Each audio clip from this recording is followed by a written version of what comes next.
What have we got here, then? Aha! Ah! Almanac of Elf Medicine. That's what I've been looking for. Ow! Be careful, if you please. A speaking book? An ill elf?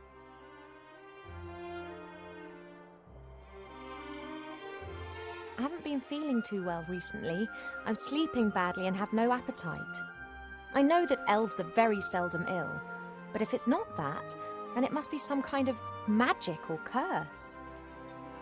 Seldom ill does not actually mean never ill. Elves can, for instance, suffer from a broken heart. Oh, please. It is one of the most common causes of death amongst beautiful princesses. Oh, it must be something else. Sensitive elves can sometimes suffer from the pains of the world. There are a variety of ear infections, and of course it could also be lupus. But I think it is something else. Like what? To be completely certain, you must mix a potion and drink it. Are you serious? Very.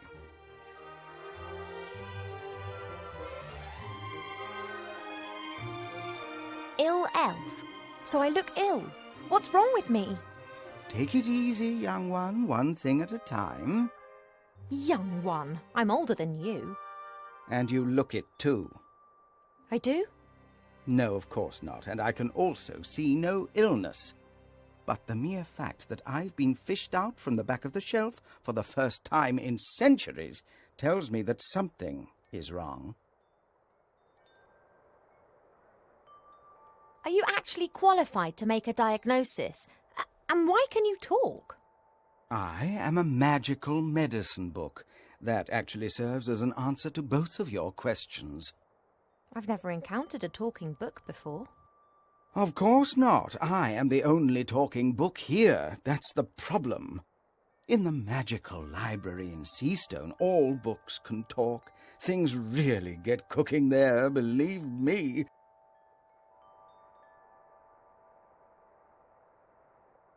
You were probably given to us by someone from Seastone, right?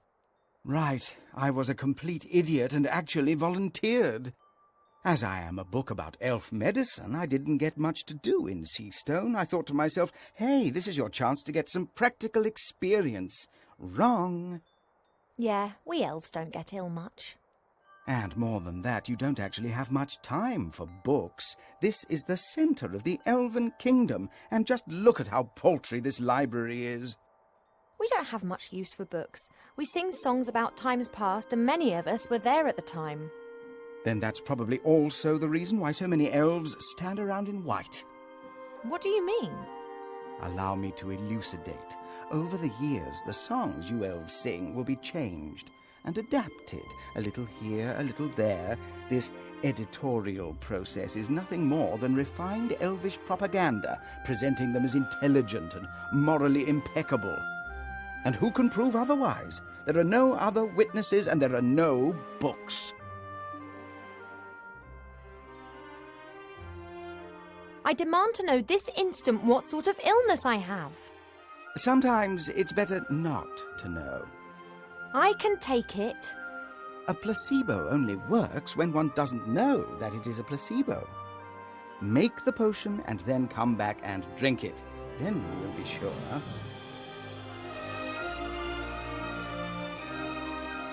And if it's lupus?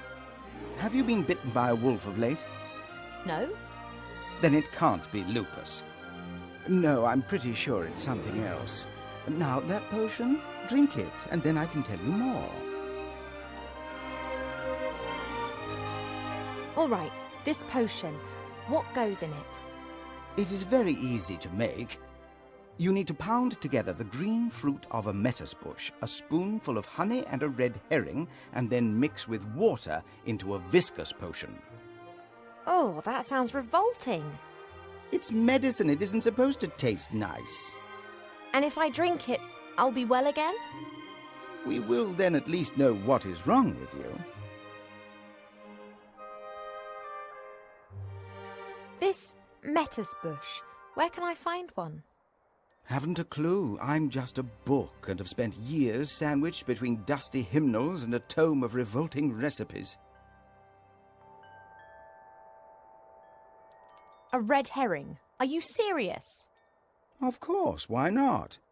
Red herrings are known all over the land as particularly useful fish. Their uses in the areas of medicine, cuisine, and literature are too numerous to mention. All right, so I've got a red herring. What are the potion's ingredients again? The green fruit of a metis bush, a spoonful of honey, and a red herring. You have to put everything into a bowl with a bit of water and pound it until it forms a viscous potion.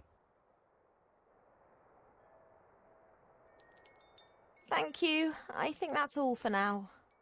Normally, it's me that ends patient consultations. You are only a princess, but I am a doctor.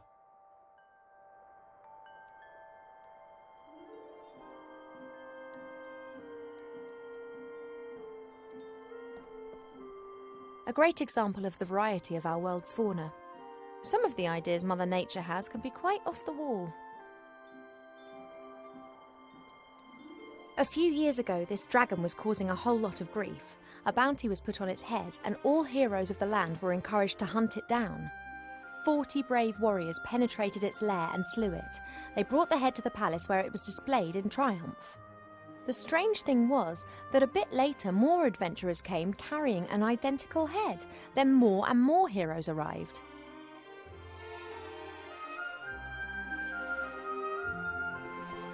Several books about animals, an atlas, a book about humans. Actually, more of a brochure. And what's this? Fishing for the moderately talented.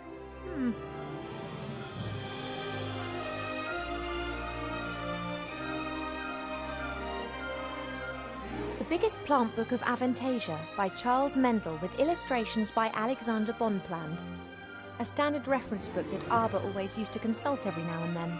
However, he insists that he now knows it off by heart.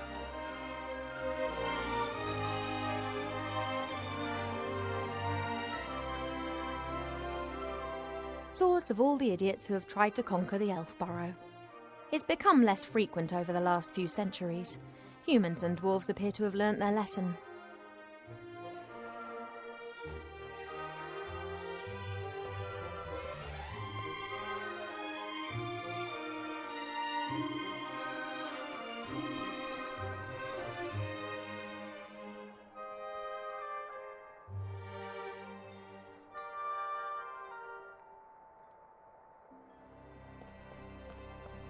This flower clearly is one of the more exotic of the palace's flowers.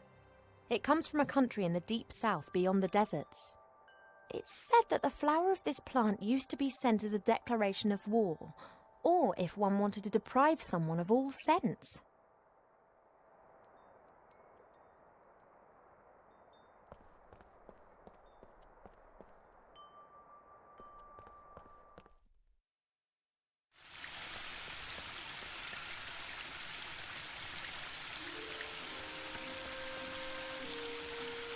A handy smooth stone, Arber's sheepdog.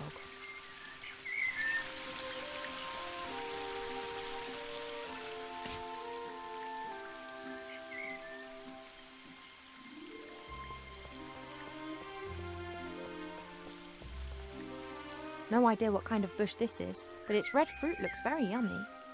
If I learnt one thing in the woods, it's that you shouldn't eat anything you don't know, regardless of how yummy it looks.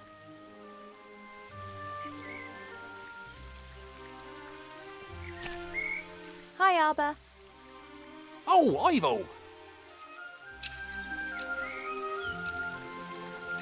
If I were ill and needed to make some medicine, then you'd help me with that, wouldn't you? Ill? You're an elf! Elves don't get ill! But if I were...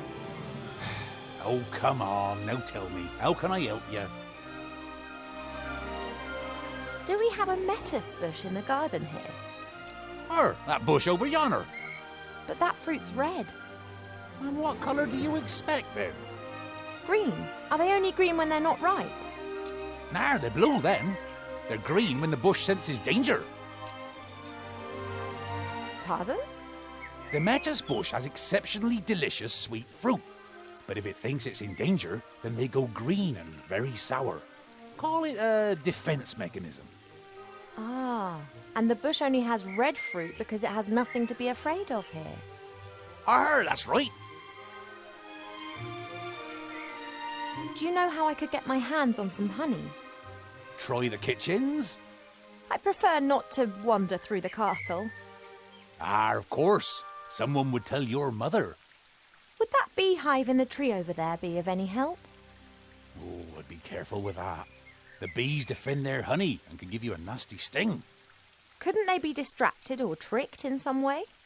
Beekeepers wear protective clothes and use smoke that calms the bees. But I don't have any beekeeper kit here. I just let the bees keep their honey and they pollinate my flowers. That's how we've always done it. I often see you fishing. Could you lend me your rod? Of course, if you bring it back in one piece. What's up? I was convinced that I would have to make my own fishing rod or that you'd asked me to collect a variety of mystical items in exchange for it. Why? It's only a rod. Thanks. Not everything needs to be complicated, you know. There's something else.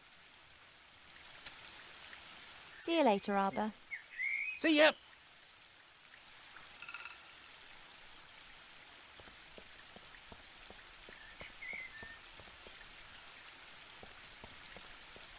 This is Mother's mirror. It's said that you can see into the furthest corners of the land and know what's happening in every part of the world. At the moment, it's no more than a shallow bowl. The water's missing.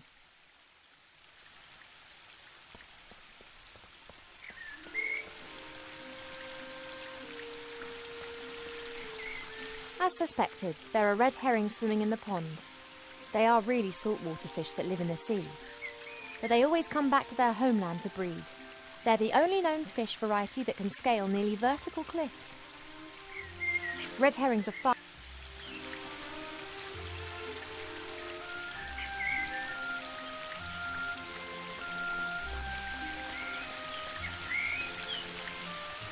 I don't have a clue about fishing, but I'll try my luck.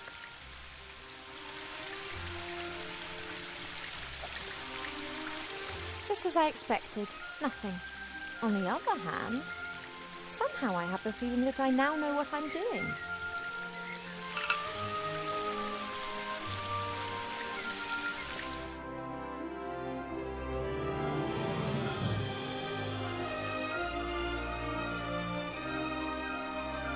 Perhaps there are a few practical hints and tips in the fishing book. A lucrative season with a successful technique doesn't just depend on the type and quality of your tackle, but also on a really good spot. It doesn't matter whether you jig, dip, toddle or feed. Wobblers, twisters, spinners, blinkers, poppers, jigs, jerks and live bait must be presented in the most enticing ways possible. I haven't the faintest idea what all that means. I presume my fishing talents are not quite advanced enough to enable me to use this book.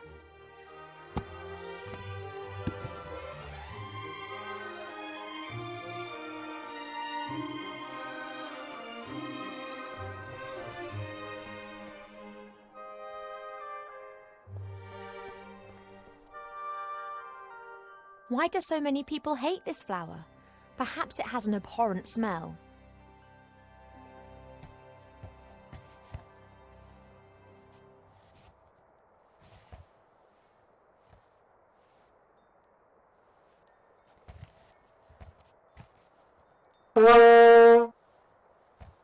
Now that explains why this flower is classified as a weapon in 24 countries.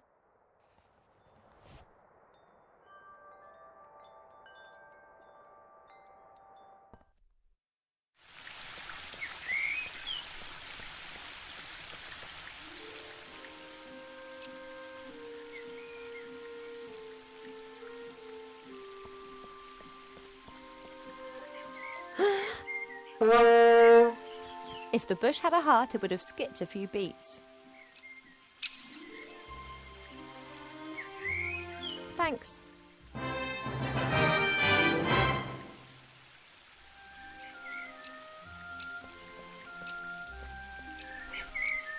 Hi, Arbor. Oh, Ivo! You must know a lot about fishing. Could you teach me? Yep, can do that. Just put the line into the water and wait. That much I know already. Is that all? Yep, it's all a question of probability. Will a fish bite or won't a fish bite? You understand? A good bait, a blinker, and those sort of things can increase your probability, of course. But apart from that, it's just practice, practice, practice.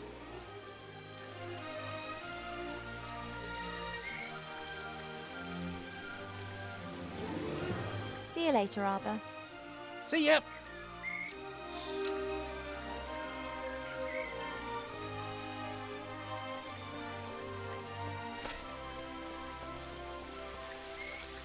There's only a little water left in the bird bath. Cheep Cheep always says that it evaporates quickly. I, however, think that the constant need to replenish the water is more down to his unbridled joyous splashing and not insignificant body mass. Arbor's pot, literally.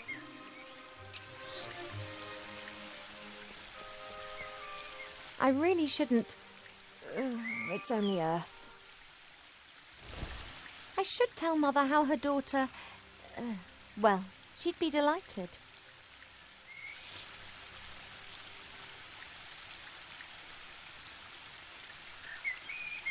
The worms provide a great lure and should increase my fishing success rate, whatever that is.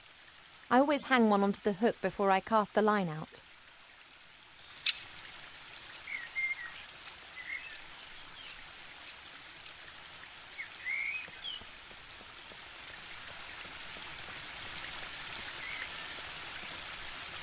I guess that I can just practice until I'm good enough.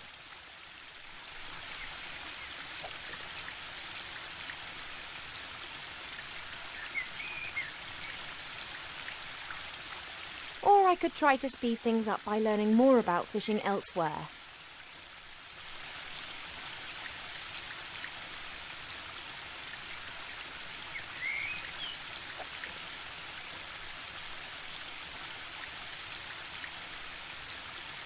Oh. I'm not going.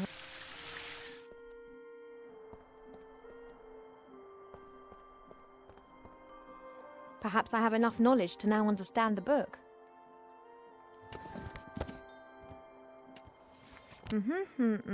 Right. Aha! Oh, twice in a row. Then, that was educational.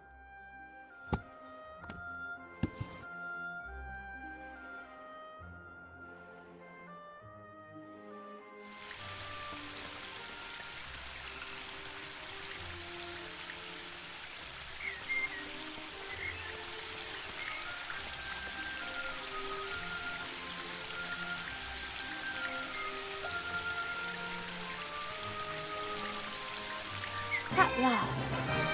Now I can tick the red herring off my list.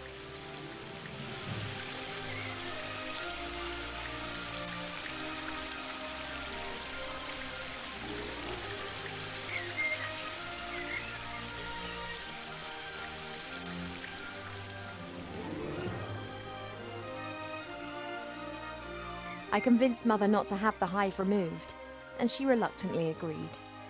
However, should she be stung, then the hive's days are numbered.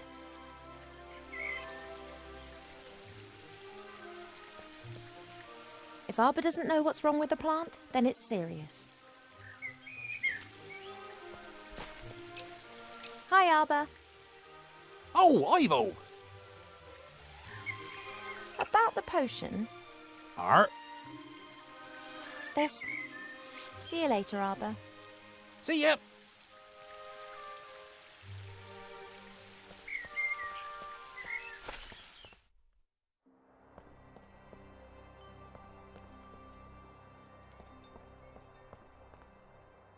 Perhaps I can help Arbor solve the problem with that flower. Let's take a look.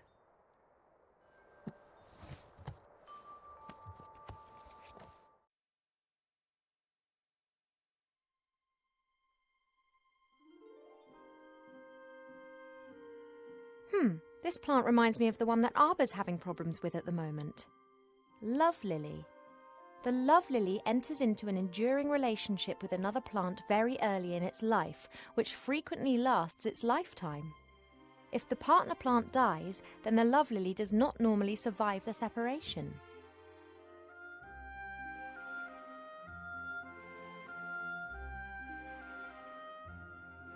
Killer tomatoes are the most devious of the meat-eating plants. Disguised as tomatoes, they hunt on allotments for defenseless humans. Giant beans, also known as magic beans, are very rare. They are the fastest growing plant variety known. Because of the beans' high costs, they are almost exclusively used by the military, for instance, in storming high-walled castles.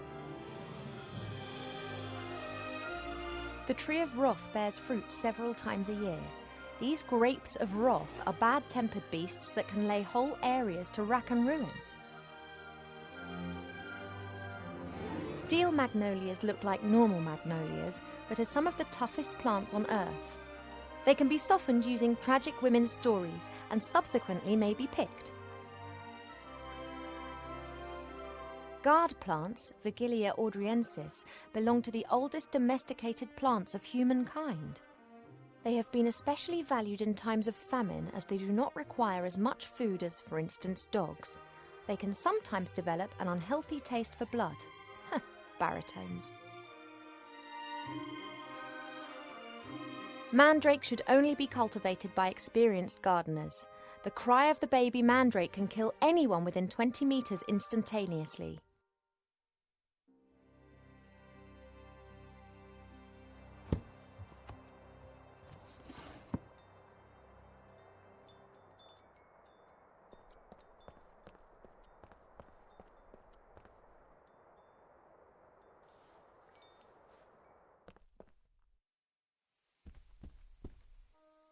The door can be opened easily from the outside.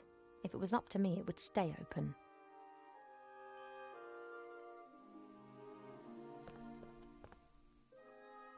This flower was given to us by the fairies, just like the love lily down in the garden. I bet they belong together.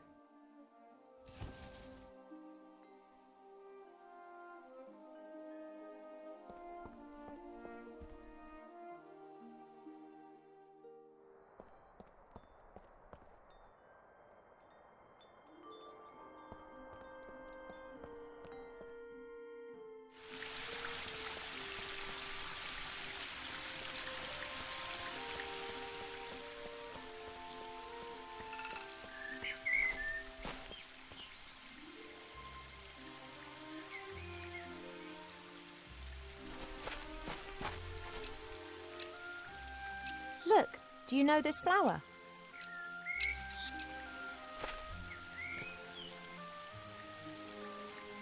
Ha ha ha! You did well, girl. It would appear so. You snivelling, girl? You all right? No. Yes? I don't know. Well then, I think I've earned myself a little rest now.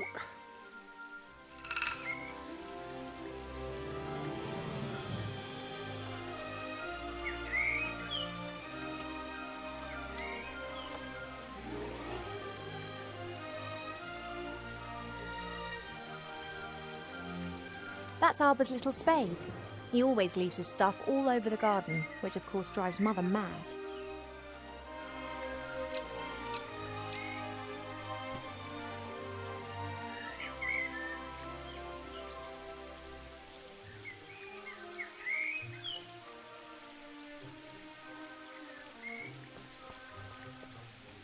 The smoke from Arbor's pipe seems to be calming the bees. This is my chance.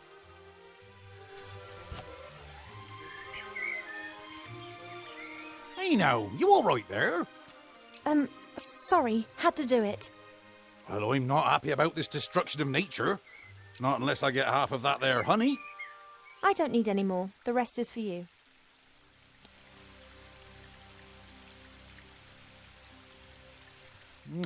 Oh, that be good stuff. But that's enough. The bees need a bit too.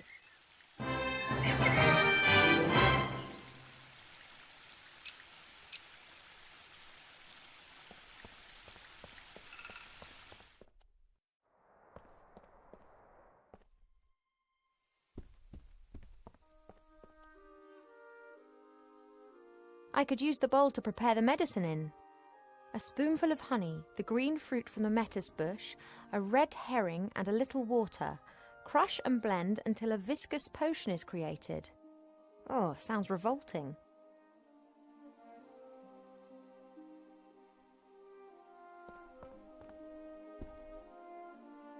Oh, that fruit smells really sour.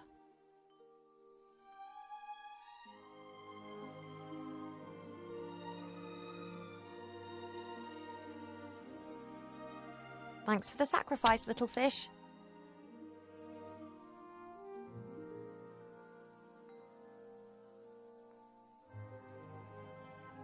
About 1 spoon of honey. Water's the easiest ingredient to find. We have copious amounts of it here.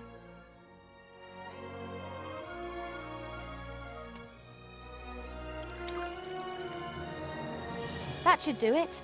The medicine book reckoned that it should be a viscous potion.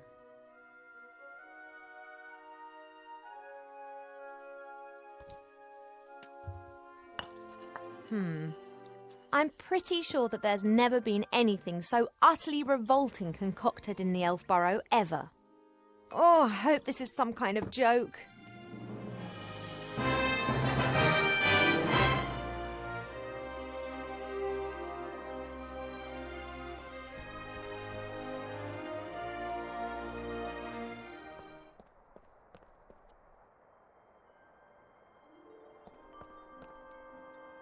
Hi. Well, what's up? The potion's ready, but you don't seriously expect me to drink it, do you? You must.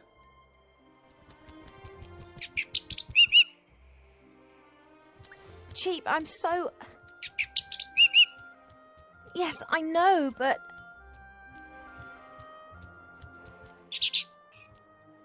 This, medicine. Well, I did tell you that I wasn't feeling well, and the medicine book here thinks it could be something serious.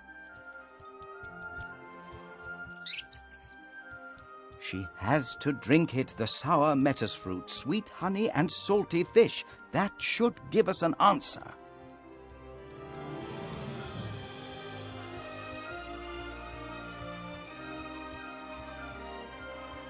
Oh, it looks revolting.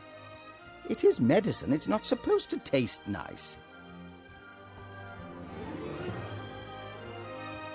That's right. Down to the last drop. Not as bad as I was expecting. In actual fact, it's quite tasty. I could definitely drink another glass of that. Congratulations, Ivo. You are pregnant.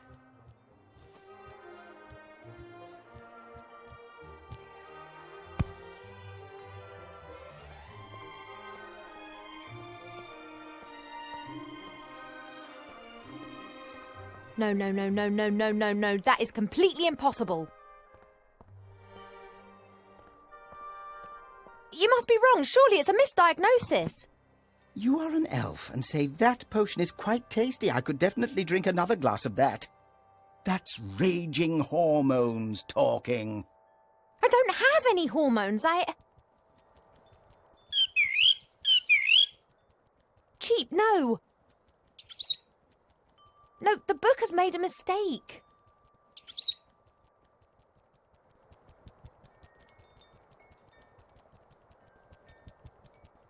I cannot be pregnant. I've never stood in the divine water with Nate on Midsummer's Night singing the Song of Life. Why? How do humans do it? They do what? Elves and humans can have children together, but it's not possible without sex. You see? We never had sex. At least not to my knowledge. But the diagnosis is crystal clear.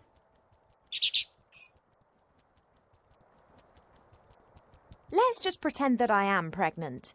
There must be some explanation, rational or otherwise. If we discount the possibility that the child was conceived by natural means, which would certainly appear to be the case here, then that leaves us with just the unconventional conception methods. Did you, perhaps, make some kind of pact with a goblin regarding the child? Child in exchange for gold or a kingdom, for example? No. Has a god in the guise of a bull appeared to you in your dreams? Any angels been having a word with you? No. Have any stars fallen from the heavens recently? No, not that I'm aware of. Then that just leaves magic, or a curse. But unfortunately, that is not my area of expertise. I wish it was so cheap, but my feeling is that the book is right. I am pregnant.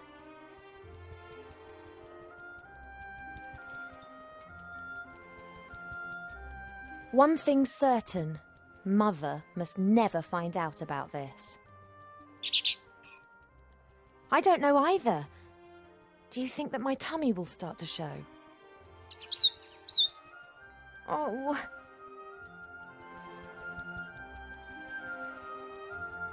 I'm not sure how, and I'm not sure why, but it would appear that I'm pregnant.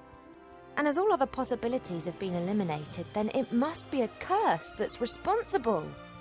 That is fantastic! No, of course I didn't mean it like that, but just think. Me, cursed. That sounds like an adventure. Totally obvious what we need to do now. We ask Archmage Alistair. He's the wisest magician in the realm of man, and he's a friend. He'll be able to tell us what it means. Oh, no, you don't. You remember who was meant to be looking after me so that nothing happens to me, don't you? Alistair's sure to have the answers. We'll have to track him down in the Mage Tower in Seastone. Only, how are we going to get there? Seastone is days away from here. Oh, yeah, saying fly is all well and good. Are you going to teach me quickly, then? No, we need a fast mode of transport. And then there's the small matter of the Border Watch. Their longbows can take out a fly's eye at 400 metres, and they will shoot if said fly should dare to set foot in or leave the woodland realm without permission. You don't by any chance know the password that the Border Watch use? Typical. That's exactly the problem. Mother chooses a new password every single day, and there's no way I'll get it out of her. Oh, why don't you know the password? You normally know everything. Hey, know-it-all. Mother's mirror. It knows more than you. It must know the password. If we work as a team, we should be able to cast a little light on the matter cheap. After all, if it is a curse, then I'm the victim, not the perpetrator. Well, yes, I know that. She'll blame us whatever happens. But it's best for us to have some answers rather than just presenting her the facts, don't you think? Transport and the password. Let's go.